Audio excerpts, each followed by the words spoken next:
Moi, je voulais dire qu'on était très content de pouvoir d'avoir soutenu cette journée d'échange. On travaille avec SPS depuis 2017, hein, puisque c'était Christophe Lalonde qui nous avait mis en contact. Donc en fait, on a un partenariat effectivement de long terme, et ce partenariat ne cesse de s'enrichir d'année en année. Donc on est extrêmement fiers là-dessus également. On a fait une convention avec Donner des ailes que nous avons signée l'année dernière. Voilà. Et donc on est aussi extrêmement content. Je voulais juste dire, par rapport aux politiques publiques et par rapport à l'accompagnement que mènent les ARS dans tous les domaines dont on a parlé ce matin, en fait, hein, on vient de parler de la violence faite aux soignants. Je voulais juste, parce que moi je suis un peu monsieur chiffre, alors rappeler, on a 300 000 apprenants en métier de la santé par an. En fait, et sur ces 300 000, on a 300 000 cas particuliers finalement, qui ont soit effectivement des problèmes d'intégration au stage, on en reparlera tout à l'heure, soit effectivement des problèmes de précarité financière, des problèmes de santé mentale avec parfois même des addictions. Et donc tout cet environnement-là, en fait, on travaille au quotidien dans le cadre de ce qu'on appelle en fait la QVE, en fait, la qualité de vie des étudiants, qui vient en complément en fait de toutes les actions que nous menons dans termes parfois plus régaliens. Par exemple avec les contrats locaux d'amélioration de santé, mais aussi toujours dans l'accompagnement des établissements sur la QVCT. Puisque en fait on s'adresse à l'ensemble des agents des métiers du soin. Ce que je voulais dire aussi, c'est que on s'adresse vraiment à tout le monde. On ne fait absolument pas de distinction, et puisqu'on est en termes de politique publique. Donc quel que soit, je dirais qu'on s'adresse, enfin voilà, quel que soit le professionnel de santé, il a pour nous la même attention. Et la politique que nous développons pour lui est exactement la même. Par rapport au stage, comme ça je réponds tout de suite à votre question, c'est vrai que la question du stage, quelle que soit la formation en métier de la santé, puisque comme vous le savez, la formation métier de la santé, il y a des cours effectivement, mais il y a beaucoup effectivement de stages, des stages qui sont faits avec des pairs, et donc effectivement l'accueil en stage c'est primordial, et le premier stage en fait, je dirais que il est déterminant parce que on constate quel que soit le niveau de la formation, que ce soit des niveaux infra-bac ou des niveaux post-bac, le premier stage est quand même extrêmement déterminant. Et donc, cet accueil en premier stage, pour nous, il est vital. Et nous avons travaillé là-dessus sur plusieurs axes.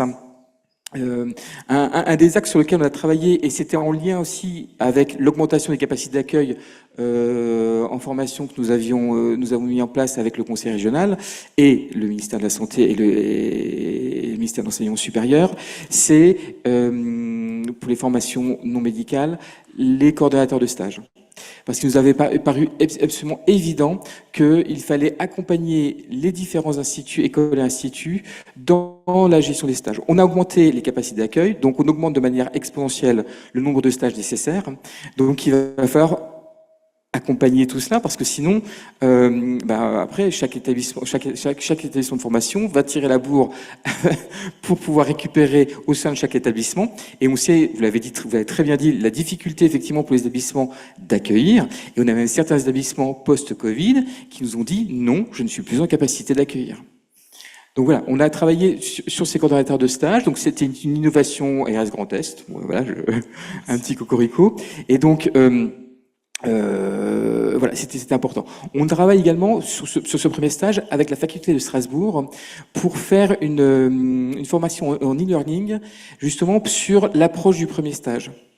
Je viens d'intégrer une école, quelle que soit en fait. J'arrive en lieu de stage, il y a eu un décès. Quelle est ma posture? Comment je réagis?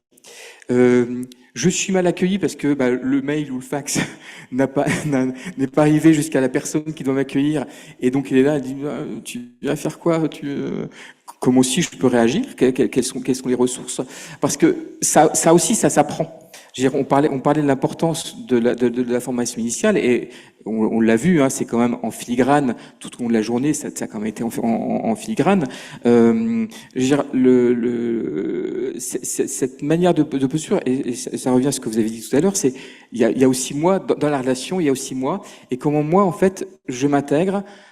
Parce que je suis super bien accueilli, ou au contraire parce que il y a eu un problème, donc je suis moyennement bien accueilli. Et donc du coup, comment je fais pour que ce premier stage soit quand même une réussite? Merci Monsieur Baya. Je vais, parce qu'on est obligé de timer un peu. Alors je vais interroger Perrine. Merci beaucoup Perrine Sarrazin d'être parmi nous. Alors, on a eu l'occasion d'échanger pour préparer cette table ronde et j'étais vraiment impressionnée par les nombreuses missions que vous avez au sein de l'ARS Grand Est. Donc, est-ce que vous pourriez nous en parler, nous en dire un peu plus au niveau donc de toutes ces missions au profit des professionnels de santé? Avec grand plaisir. Alors, la première chose que je vais faire, donc ça sera moins académique et institutionnel, c'est que je vais poser mes notes pour vous parler en fait face à face dans la relation. Donc du coup, voilà. Et là aussi, parce que les participants sont partie intégrante de cette table ronde, on ne peut pas faire sans eux. Juste pour indication, combien d'étudiants ou de fédérations étudiantes restent dans la salle? Si vous pouviez lever la main. Ah si, il y en a. Non, c'est très très bien. Et de libéraux, s'il vous plaît. D'accord. Et le reste, sanitaire, médico-social? Bon, en tout cas, cette salle nous indique qu'il y a une représentativité et que la pluralité des acteurs publics cibles, c'est ceux avec qui on travaille tous les jours au sein de l'ARS Grand Est. Donc simplement, la pluralité de casquettes, vous le soulignez très bien, c'est parce que c'est une ARS en fait qui s'engage véritablement sur une approche globale. Pour faire simple, on va faire pratico-pratique. On en a parlé avec Honoré juste avant cette table ronde. On a parlé de résilience. On a parlé de défis. On le sait, les enjeux sont nombreux. Les défis individuels et collectifs nous engagent tous aujourd'hui. Et je pense que c'est ce qui nous porte et c'est ce qui fait qu'on est là aujourd'hui.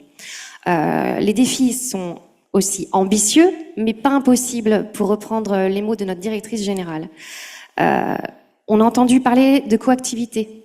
On a entendu parler de santé mentale positive, d'initiatives territoriales, d'intelligence collective. En fait, on a entendu parler d'expertise partagée. Tout ça nous fait penser à un territoire positif, à un tiers-lieu où on échange, on expérimente. Tout ça, c'est de la force, et tout ça, on essaye de l'intégrer, en fait, d'utiliser les retours de territoire, qu'ils soient étudiants, professionnels de santé, acteurs associatifs, décideurs politiques, délégations territoriales des ARS Grand Est, qui sont en première ligne, la transversalité de nos directions métiers, pour en fait véritablement penser une politique RH globale. Je m'explique. On va un peu se situer au niveau responsabilité sociétale environnementale. Pour schématiser, vous prenez 3 axes. Ça comprend un axe santé-sécurité au travail. On a parlé de prévention, on a parlé de promotion, on a parlé aussi, donc les préventions, c'est bien sûr prévention des TMS, c'est prévenir l'usure professionnelle. Aujourd'hui, il y a un nouveau test qui existe, c'est l'usure de compassion. Donc on parlait d'empathie, je pense que voilà, vous souriez, Honoré. C'est à quel point, en tant que professionnel de santé, étudiant, professionnel en devenir ou en exercice, je suis prêt à avoir un seuil d'acceptabilité qui ne cesse d'augmenter, avec une jauge finalement de conscientisation de mon être et aussi de mon bien-être qui se réduit ou qui est complètement fluctuant. Ce sont des situations à risque. Et vous me l'avez dit, Honoré, d'ailleurs, vous ne vous êtes même pas posé la question pour vous-même. Donc voilà, c'est très très difficile de faire cette démarche. Tout ça pour vous dire que dans cet axe santé-sécurité au travail, donc il y a de la prévention. Et dans cette prévention, en fait, que l'on porte au sein de différents dispositifs de l'ARS Grand Est et notamment des contrats locaux d'amélioration des conditions de travail, on va aller sur la prévention, on va aller sur la promotion, on va aller sur le risque de basculer vers de l'addictologie. On va vers les premiers secours en santé mentale. Allons chercher de la pérédance au sein des établissements, qu'ils soient sanitaires, médico-sociaux, pour aller chercher entre pairs, libérer la parole et peut-être en faire finalement un cercle vertueux de santé mentale positive.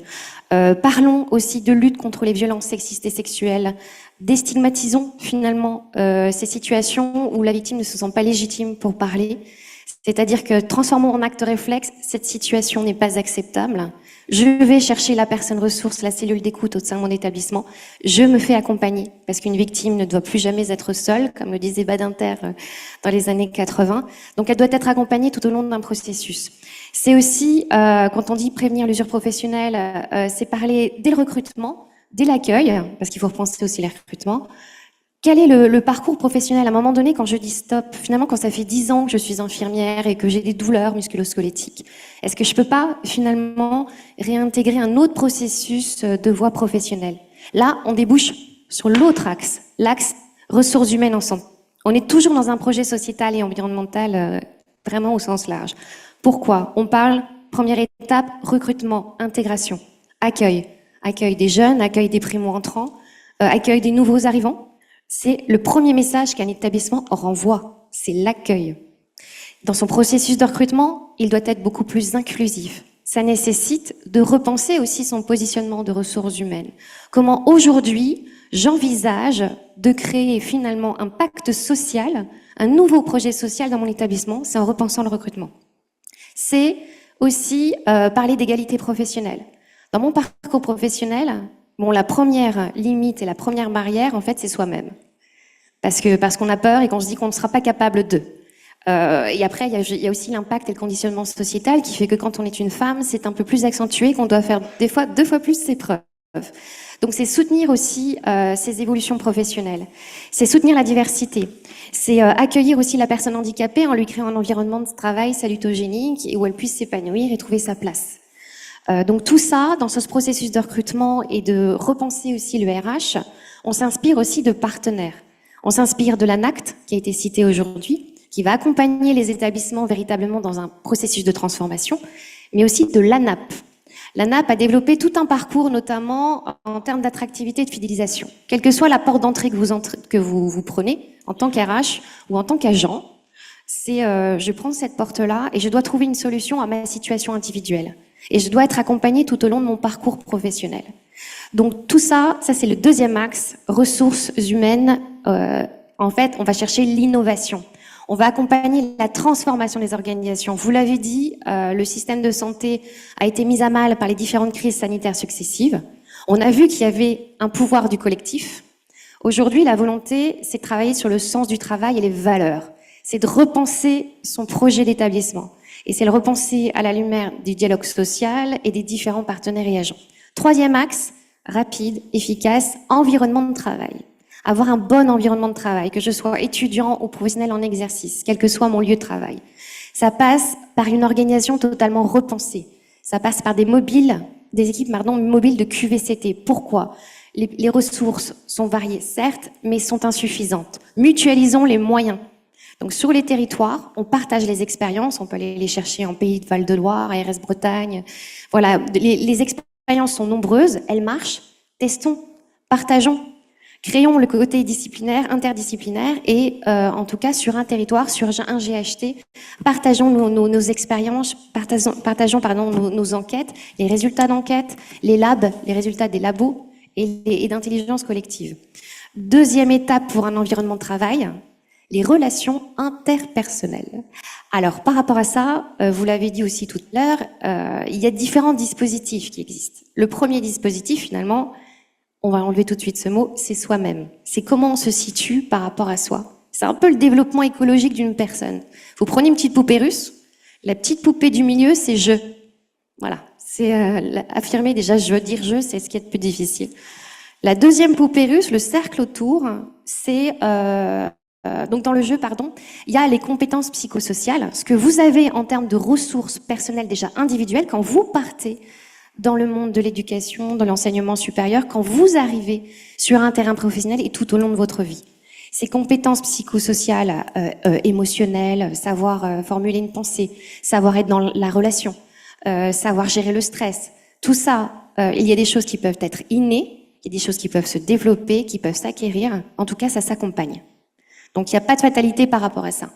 Et puis, je me permets juste de rebondir, suite à une discussion qu'on avait eue ensemble tout à l'heure, c'est qu'en plus, là, c'est quand même une difficulté, c'est que, oui, c'est une compétence qui se développe, même si elle a une base d'inné, c'est que, actuellement, nos formations base de plus en plus sur la compétence technique, sur la compétence de l'activité, de la réalisation de l'acte, quel qu'il soit, quelle que soit la profession de toute façon, hein, en oubliant justement ce paramètre de la relation à l'autre, de la relation interpersonnelle, du lien social et de tout de tout l'éthos, c'était le terme que vous avez utilisé tout à l'heure, de toute cette dimension-là, empêchant justement ces compétences innées ou les faiblement acquises de pouvoir se développer et de pouvoir accompagner aussi le développement global du professionnel de santé, d'autant plus que je le rappelle, l'étudiant reste un professionnel de santé en devenir. Tout à Donc là, fait. pour le coup, si on les accompagne pas aussi sur ce volet-là, on avancera Alors, pas, je les pense. initiatives existent, mais là, en plus, la formation, parce que c'est le maître mot de la journée. Formons, formons, formons. On doit se former tout au long de sa vie, mais les formations doivent elles-mêmes évoluer, et c'est le cas. Et je vais en venir par rapport justement à tout ce qui est de l'ordre, en fait, des compétences psychosociales. Donc, effectivement, on ne peut pas être proche de l'autre si on n'est pas proche d'abord de soi, et si on n'est pas en compréhension et si on n'a pas les ressources internes nécessaires, déjà, pour apporter un premier palier de réponse. Simplement de se dire, je suis professionnel de santé, je suis en capacité, là aussi, je ne vais pas bien, ou là, attention. C'est aussi aller au-delà du sacerdoce, de l'engagement qui était celui des professionnels de santé et qui était un engagement corps et âme, mais cela n'enlève rien en fait à la valeur de l'engagement. C'est simplement de se dire, effectivement, je me pose les bonnes questions au bon moment avec les bonnes personnes. Donc pour revenir simplement pour la formation psychosociale, tout ce qui est de l'ordre de la médiation. C'est un dispositif national qui a été développé par donc Monsieur Couty, qui vise, en fait, si vous voulez, vous avez un établissement. Il y a un conflit dans un service entre deux professionnels. Premier niveau de réflexion et de résolution du conflit, le chef de service. Ça fonctionne pas. Deuxième niveau, les ressources humaines. Ça ne fonctionne pas. Troisième niveau, un dispositif de conciliation. Les conciliateurs sont formés, notamment par le HESP. C'est une personne, en fait, qui est une sorte de tiers, qui va mettre en capacité les parties, donc en présence et en conflit, de s'expliquer. Ça ne fonctionne pas. On décentralise le conflit, on l'externalise et on va aller chercher une instance régionale de médiation, donc existe dans chaque région de France, qui comprend 11 médiateurs. Donc en Grand Est, c'est Monsieur Coudane, qui est médiateur régional, qui ont organisé d'ailleurs une première journée pour les étudiants, la médiation expliquée aux étudiants en juin dernier, avec le soutien de l'ARS Grand Est, pour dire simplement, je suis donc médiateur, neutre, confidentialité en fait des débats. Je vous assure d'une neutralité parfaite pour vous accompagner dans la recherche d'une solution de conflit. Ça veut dire quoi? Ça veut dire que les parties restent actrices et en fait de la propre recherche de solutions. Et en ça, c'est assez positif parce qu'on évoquait tout à l'heure la notion de prévention qui vient culpabiliser quelque part et qui vient rajouter une couche sur la nécessité d'être toujours en mode développement personnel. Je pense que c'est un mot qu'on entend tous et toutes chaque jour. Un développement personnel, c'est pas mal aussi de temps en temps, ça soulage. Mais c'est pour vous dire que rester acteur, en fait, reprendre la main sur un conflit, être en capacité d'exprimer cette situation m'a blessé ou je ne comprends pas pourquoi professionnellement on en est là. L'autre, chaque partie s'exprime, chaque partie retrouve une voix. La solution est possible, le dialogue est possible. Donc voilà, donc médiation, conciliation. Dernière possibilité aussi donc d'accompagner les transformations d'organisation, c'est repenser aussi dans un hôpital, là on rejoint la notion de One Health, ou dans un établissement même médico-social, c'est repenser la gestion des flux, repenser en fait l'environnement. Pour me sentir bien au quotidien, je dois travailler dans un environnement serein. Sain, serein, et ce qu'on appelle, excusez-moi un peu du mot, un peu salutogénique. Ça n'est pas un mot agressif, ça veut dire un environnement bienveillant. Tout à fait. Voilà, et ça se construit, ça se co-construit, et donc c'est là où l'ARS Grand Est, dans son appel à projet, soutient les initiatives qui sont de plus en plus nombreuses dans les médico-sociales, ce qui est important de souligner, pour repenser l'organisation en collectif, et en fait recréer un quotidien finalement acceptable, ce qui va faire rester aussi les professionnels de santé donc sur leur lieu de travail. Tout ça pour vous dire que finalement, effectivement, la formation est essentielle à chaque niveau de responsabilité. Les managers doivent évidemment être formés à un management participatif et durable, un management qui intègre plus en horizontalité chaque individu. On le voit bien, les EDT, c'est que ce soit de manière flash ou un petit peu plus longue sur des sujets finalement qui demandent un investissement, ce sont des espaces de dialogue. Finalement, que ce soit dans des situations de violence au travail, que ce soit dans des situations où je souhaite évoluer professionnellement, que ce soit dans une situation où je ne retrouve plus de sens au travail, ce qui est important, c'est la place de la parole. C'est je peux m'exprimer, je suis entendue et je suis accompagnée. La confiance. Et voilà, et ben c'était pour terminer. On le voit bien tout au long de la journée, finalement, à chaque fois, ce qui fait qu'on écrit un récit collectif et ce récit collectif réussit, c'est qu'on va aller chercher la parole de chacun, on s'associe, on se met autour de la table, on s'écoute, on se parle, et finalement, on gagne en confiance, et on gagne la confiance de chacun. Et ce défi qui était à la base individuel devient un défi collectif, mais c'est seulement à ce niveau-là et avec cette ambition-là qu'on peut réussir le projet, en tout cas One Health et de manière générale, pour tous ces enjeux évoqués aujourd'hui. Merci beaucoup, Perrine, de votre dynamisme. Vraiment, merci beaucoup et de tous ces